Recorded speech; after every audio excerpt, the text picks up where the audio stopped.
Assalamualaikum warahmatullahi wabarakatuh. Nama saya Putri Tamara dengan NIM 1910611086. Pada kesempatan kali ini saya akan menjelaskan tentang subjek-subjek hukum internasional.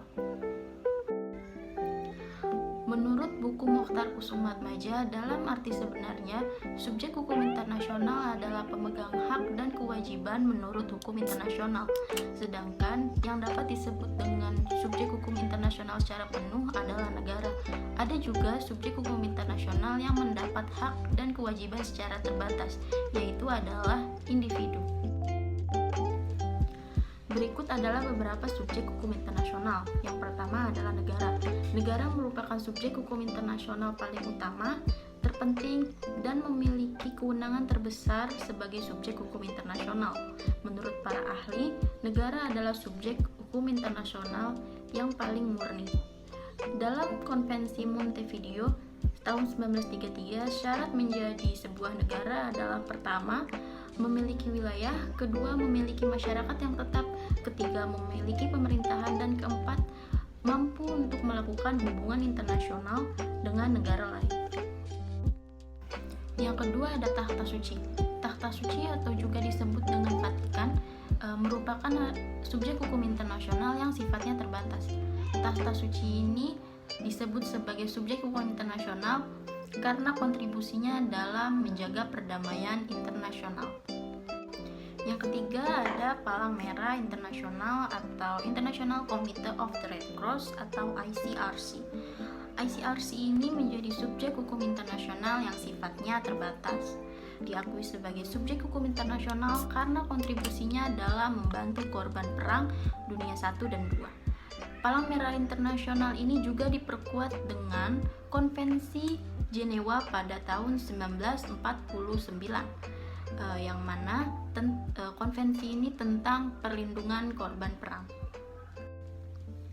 Yang keempat ada organisasi internasional. Organisasi internasional ini merupakan subjek hukum internasional yang bersifat terbatas, yaitu hanya sebatas pada tujuan didirikannya organisasi tersebut. Organisasi internasional ini didirikan berdasarkan perjanjian internasional yang dibuat oleh 2 atau lebih negara. Dasar hukum organisasi internasional ini adalah Advisory Opinion Mahkamah Internasional dalam Reparatory Case 1949. Contoh dari organisasi internasional ini adalah seperti United Nations atau World Trade Organization. Yang kelima ada individu, yaitu merupakan subjek hukum internasional yang bersifat terbatas, yaitu hanya sebatas dimungkinkannya seseorang untuk bertanggung jawab di depan pengadilan internasional untuk dituntut atas namanya atas kejahatan-kejahatan yang diperbuatnya. Subjek ini masih bersifat terbatas seperti yang diamanatkan oleh ICSID pada tahun 1965, yaitu khusus untuk masalah perdagangan, khususnya pada penanaman modal asing. Contoh dari kasus internasional individu adalah kejahatan perang Bosnia yang menghadap di pengadilan internasional atas kejahatan perang yang mereka lakukan. Yang keenam ada Organisasi Pembebasan Bangsa atau National Liberation Organization. Subjek hukum ini bersifat terbatas, yaitu keberadaannya dapat diakui karena adanya pengakuan dari subjek hukum lain, khususnya negara. Contoh dari organisasi ini adalah Organisasi Pembebasan Palestina atau Palestina Liberation Organization atau PLO, adalah organisasi yang mendapat pengakuan dari PBB.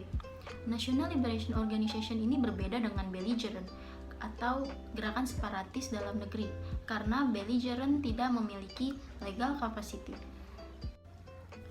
Dan yang terakhir ada multinational corporation, merupakan subjek hukum yang bersifat terbatas, yaitu dapat menjadi subjek hukum karena dalam perkembangannya multinational corporation harus berhadapan dengan negara tertentu untuk menyelesaikan kasus sengketa internasional. Contohnya adalah sengketa investasi yang berdasarkan ketentuan yang terdapat pada International Convention Settlement Dispute yang menghadapkan multinational corporation dengan negara tertentu menjadi pihak yang bersengketa. Sekian penjelasan dari saya, kurang lebihnya mohon maaf. Wassalamualaikum warahmatullahi wabarakatuh.